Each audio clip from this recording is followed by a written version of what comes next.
À l'aube du troisième millénaire, l'agriculture doit faire face à deux défis importants. Répondre à une demande alimentaire de plus en plus forte et préserver les ressources naturelles.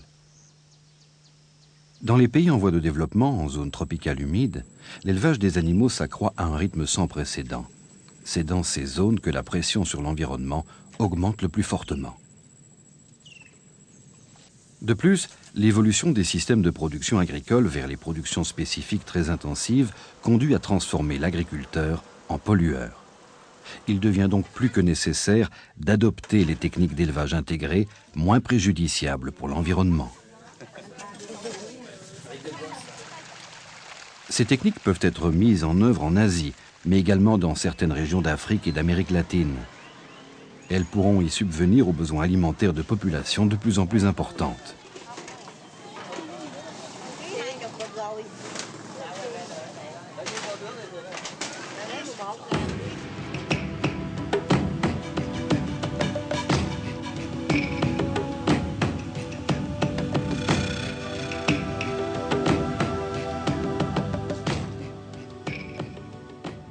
Il est possible d'optimaliser l'utilisation des ressources naturelles des zones humides tropicales par l'intégration de l'élevage à d'autres sous-systèmes comme l'aquaculture, la riziculture, les cultures maraîchères et fruitières.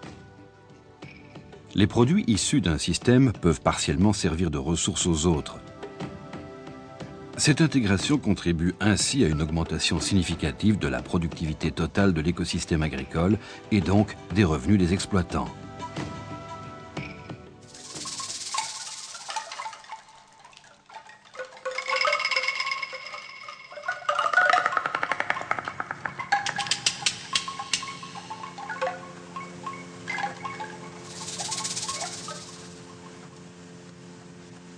Diverses populations ont inventé des systèmes primitifs de production piscicole, en améliorant simplement la productivité du milieu aquatique. Au Bénin, les paysans ont créé un moyen très simple d'intensification de la production. Ce premier système, appelé Akaja, est toujours pratiqué actuellement dans la lagune de Porto Novo, aux eaux peu profondes. Il consiste à planter des pieux de bambou et d'autres arbustes pour former un enclos.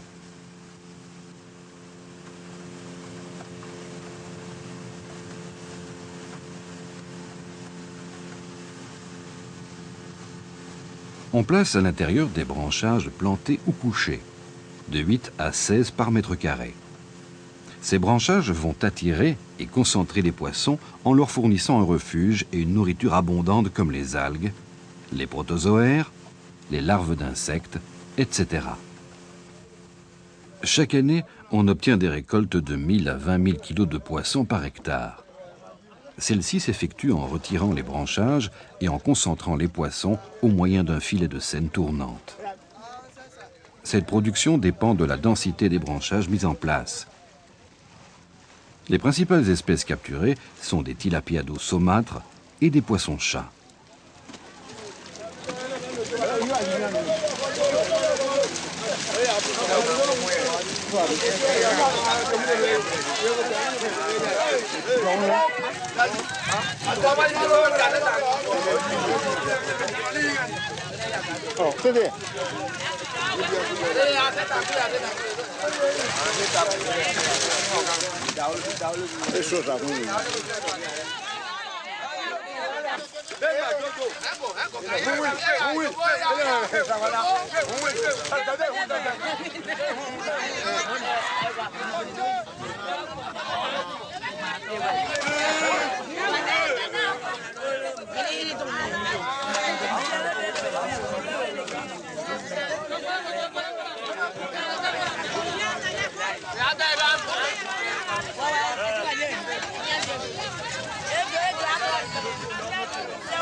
Une variante du système Akaja, le halo, est adaptée aux fleuves de plaine. Il consiste à coucher tout au long de leur berge, sur une largeur de quelques mètres, des branchages sur lesquels se développent des plantes semi-aquatiques de surface. Une multitude de poissons s'y réfugient et s'y nourrissent. La récolte consiste à entourer en saison sèche le système d'un long filet, puis de procéder par petits secteurs à l'enlèvement de la végétation et des branchages morts.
On peut capturer par cette technique entre 1000 et 2000 kg de poissons par hectare.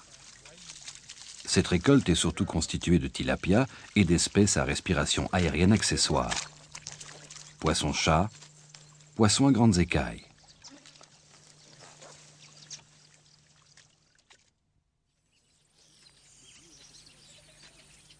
Dans la plaine inondable de l'Ouémé, au Bénin, les paysans ont creusé de longues tranchées d'1,50 m de profondeur sur 4 mètres de large.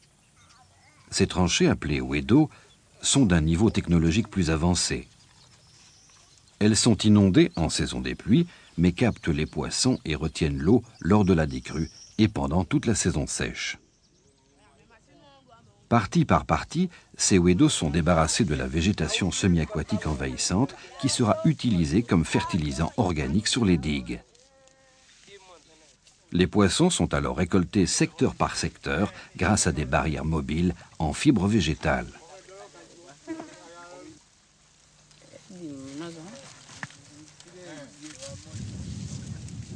Sur les bords de ces tranchées, les diguettes surélevées sont, dès la décrue, cultivées de légumes. Le reste de la plaine, couverte de plantes aquatiques mortes, est préparée pour la culture du maïs. Ces productions de légumes, maïs et poissons, représentent un premier niveau d'intégration durable qui permet de maintenir des niveaux de production relativement élevés par recyclage de la matière organique produite naturellement.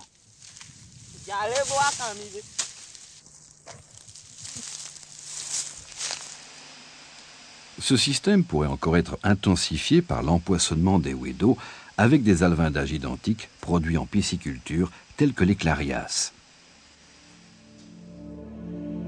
De plus, un nourrissage régulier des poissons avec des produits locaux, tels que la fougère aquatique Azolla, qui se développe naturellement dans la mare, pourrait facilement augmenter la production. Cette stratégie d'intensification de production se développe depuis des siècles en Asie et constitue les systèmes semi-intensifs de pisciculture intégrée.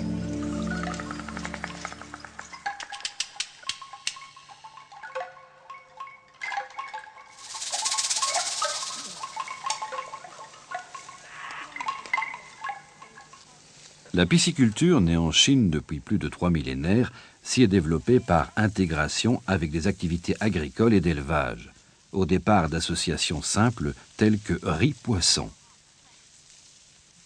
Ainsi, la riziculture pluviale, fort développée en Asie depuis de nombreux siècles, permet la capture de poissons sauvages. Plus élaborée, la riziculture irriguée consiste à emprisonner des poissons sauvages dans les périmètres rizicoles. Lors de la récolte du riz, cette technique conduit à des captures de l'ordre de 20 à 60 kg de poissons par hectare. Un moyen simple d'intensifier cette production consiste à aménager le long des casiers rizicoles des tranchées de 1 mètre de profondeur qui servent de refuge aux poissons. Ce simple aménagement permet à lui seul, sans alimentation complémentaire, d'accroître la récolte de poissons aux environs de 200 kg par hectare. À partir de cette association simple riz-poisson, les fermiers asiatiques ont multiplié et complexifié les intégrations possibles, tout en recyclant sans cesse les matières organiques produites par l'écosystème agropiscicole, inventant le véritable développement durable bien avant la conférence de Rio de 1992.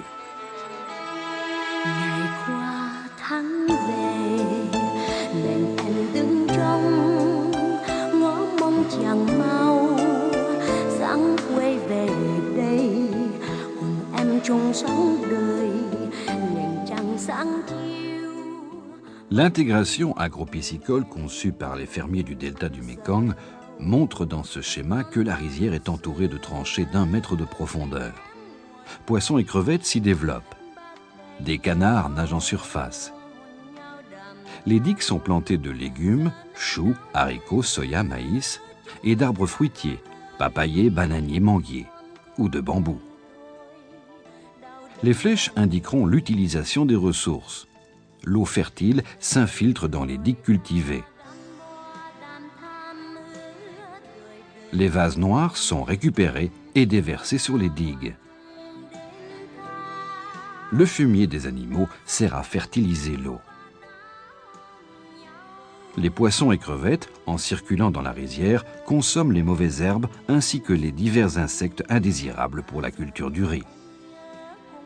Cette association riz-poisson peut encore être facilement intensifiée en alimentant directement les poissons avec des sous-produits locaux, comme son de riz, tourteaux de soja. Dans ce cas, la récolte de poissons peut facilement atteindre les 2000 kg par hectare. La production de riz, elle, est augmentée d'environ 10% grâce au fumier de poisson. Quand on sait que les surfaces cultivées en riz irrigué s'élèvent à plus de 100 millions d'hectares, on imagine les quantités de poissons qui pourraient être produites.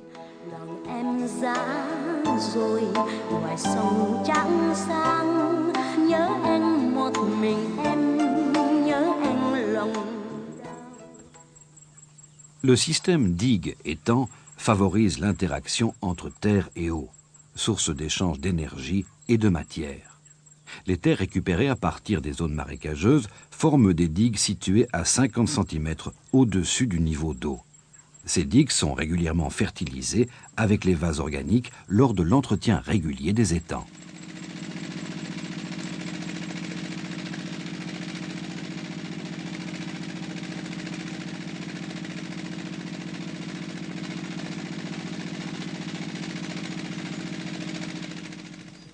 Vu le contact des racines avec l'eau fertile des étangs, les plantes à cycle court, choux, haricots, soja, tomates, maïs, permettent d'obtenir 3 récoltes par an. Les arbres fruitiers, comme le bananier et le papayer, grâce aux infiltrations d'eau, continuent de produire, y compris en saison sèche.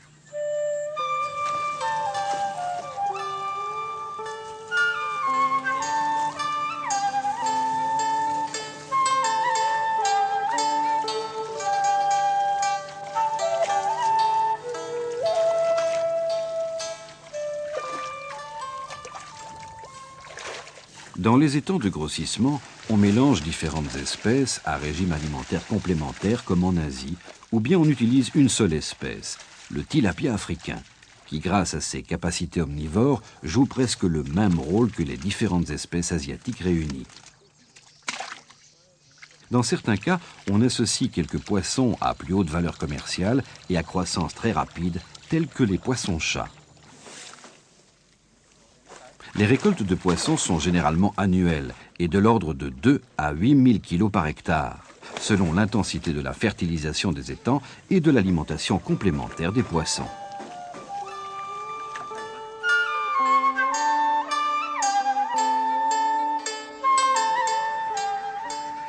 D'autres fermiers asiatiques spécialisés dans la production de canards valorisent leurs déchets via la pisciculture. La canardière est généralement construite sur la digue de l'étang où sont alimentés les canards. La population de canards qui peut s'ébattre en liberté sur l'étang est une véritable usine à fertiliser l'eau et à alimenter les poissons.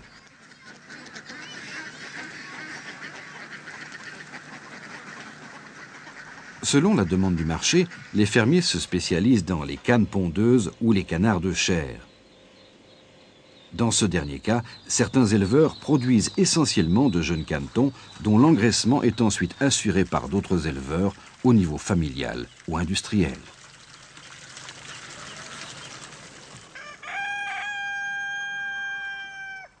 L'alimentation au plan familial peut s'effectuer avec une série de végétaux aquatiques et semi-aquatiques produits sur place, tels l'emna, azola, qu'on mélangera avec du son de riz et de la farine de maïs. Au niveau industriel, on emploie un aliment composé équilibré. Dans certains cas, les vases organiques de l'étang sont utilisés pour produire des plantes décoratives en pot. Chez les producteurs de canards, la pisciculture représente 10 à 20% des revenus de la ferme intégrée.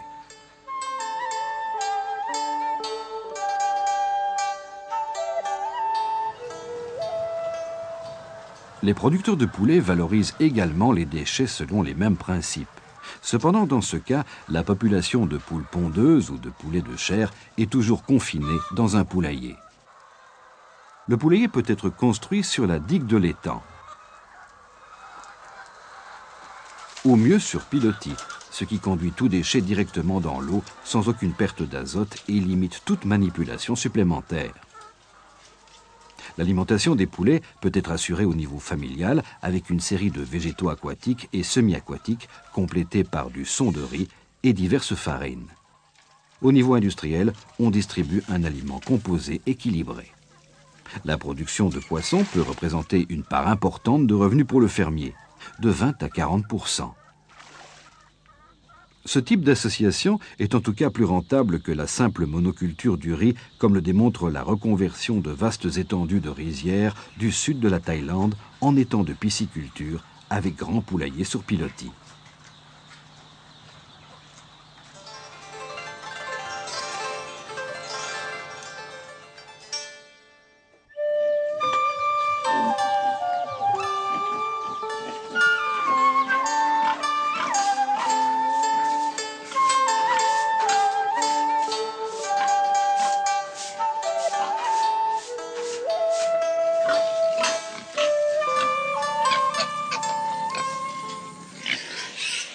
Les producteurs de porcs à l'engraissement ou de truies gestantes construisent généralement leur porcherie sur les digues des étangs.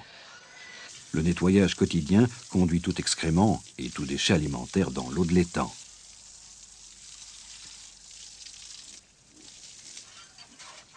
Au plan familial, les porcs sont nourris avec des végétaux terrestres découpés ou des végétaux aquatiques qui sont également complétés avec du son de riz et diverses farines. La productivité piscicole représente ici 20 à 30% des revenus de la ferme intégrée.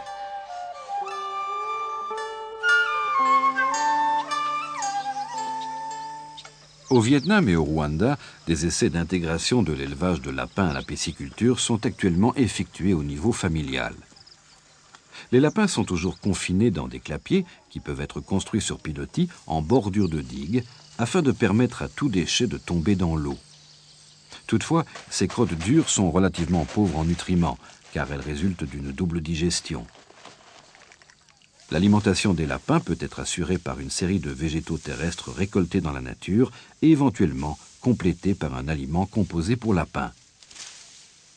Dans les étangs, ces essais sont menés soit en monoculture de tilapia ou de clarias, soit en un mélange des deux espèces.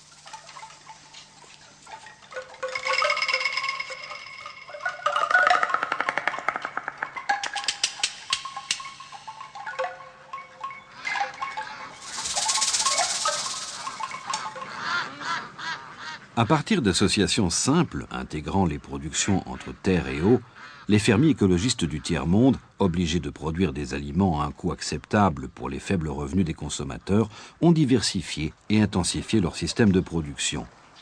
Ils ont ainsi inventé diverses associations complexes visant à optimaliser les flux de matière et d'énergie de leurs fermes. Voyons à partir de diverses situations concrètes un exemple de filière de production agro-piscicole recyclée visant à un développement durable. Les déchets d'élevage de volailles, de porcs ou de ruminants peuvent avoir une double destination. Les déchets solides sont récupérés pour le compostage à asticots ou à vers de terre. Ils sont quotidiennement collectés pour l'alimentation des poissons.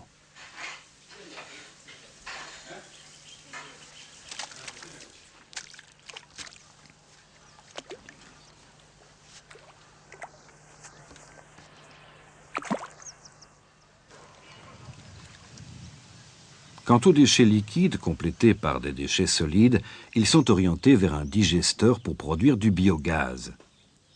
Ces unités de biogaz ont l'avantage de supprimer la plupart des problèmes de santé animale et humaine liés à la contamination des déchets par des micro-organismes. De plus, c'est une source d'énergie domestique. L'effluent du digesteur s'écoule vers l'étang, apportant des eaux riches en nutriments, source de production de plancton végétal et animal consommé par les poissons. Les étangs peuvent également servir à produire des végétaux aquatiques à bonne teneur en protéines, tels que l'Emna azola. Ces végétaux récoltés régulièrement peuvent être utilisés frais ou séchés selon le cas. Mélangés à d'autres sous-produits, son de riz, tourteaux, farines diverses, ils serviront à alimenter les volailles, les porcs et même les poissons, réduisant ainsi les coûts d'alimentation des animaux. Sur le fond de l'étang s'accumule une quantité importante de vases organiques riches en éléments fertilisants, fumier de poisson, qui doit être régulièrement récupéré pour en éviter le comblement et l'intoxication des eaux. Elles servent alors à enrichir les sols des rizières ou des digues pour la culture maraîchère ou fruitière. Les déchets de compostage sont également utilisables à cette fin. Les mauvaises herbes, les déchets de légumes et de fruits sont utilisés pour fertiliser l'eau via un compostage dans l'étang. Le son de riz, les tourteaux d'oléagineux servent à alimenter les animaux d'élevage et les poissons. On peut schématiser la structure du système à 4 niveaux. Le premier niveau concerne l'élevage. Le second, la digestion de la matière organique via le compostage ou le digesteur à biogaz. Le troisième est constitué de l'étang. Et le quatrième, des digues de culture. Les relations fonctionnelles optimalisant les flux de matière de l'écosystème sont symbolisées par les flèches qui indiquent que les déchets de matière organique des élevages vont être digérés soit dans un compost par des asticots ou des vers de terre, soit dans un digesteur pour produire du biogaz pour les besoins ménagers. L'étang va recevoir les eaux fertiles du digesteur qui vont assurer un bon développement des végétaux aquatiques flottants, lemna, azolla, du phyto et zooplancton, source de nourriture pour les poissons, ainsi que les asticots transférés quotidiennement du compost. Puis les eaux fertiles des étangs, ainsi que les vases organiques, vont servir au bon développement des cultures sur digues. Enfin, le cycle fonctionnel entre ces différents niveaux est assuré de façon durable, puisque les déchets de culture et leurs sous-produits sont utilisés pour nourrir partiellement les animaux d'élevage, ainsi que les poissons.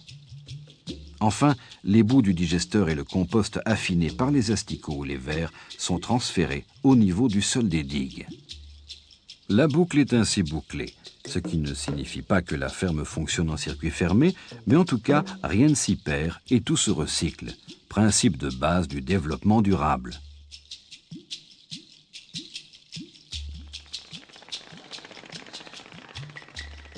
Les fermiers adaptent évidemment leur production à la demande des marchés locaux. Les types de légumes, de fruits, de plantes décoratives, les espèces de volailles et les espèces de poissons produits varieront au cours du temps en fonction des prix de vente et donc des bénéfices escomptés. L'explosion démographique entraîne la nécessité de produire plus d'aliments sur des superficies de plus en plus réduites. Ce processus d'intensification a, dans les pays développés, conduit à la mise en place d'unités agricoles plus performantes. Cette augmentation de la productivité repose sur la mécanisation agricole, l'utilisation d'herbicides, de pesticides et d'engrais chimiques. L'ensemble de ces moyens est onéreux et pénalisant pour l'environnement et le bien-être des producteurs et des consommateurs. En Asie, un autre mode d'intensification a prospéré depuis plusieurs millénaires sur des exploitations de taille réduite. Les fermiers y ont largement prouvé l'efficacité, la rentabilité et la durabilité des élevages intégrés en zone humide tropicale. Ils continuent à en améliorer la productivité sans dégrader leur environnement. On peut espérer que cette démarche concrète d'intégration d'activités durables inspirera les fermiers implantés dans les nombreuses zones humides d'Afrique et d'Amérique latine, et qu'ils pourront, à l'avenir, être mieux soutenus par les décideurs et les bailleurs de fonds de développement. Une meilleure gestion des ressources naturelles mondiales est essentielle pour atteindre le double objectif d'une production agricole durable: nourrir une population mondiale croissante et préserver les ressources naturelles. Il y a donc lieu de contrôler l'expansion de l'élevage et de mieux l'intégrer dans des systèmes globaux de production agro-piscicole.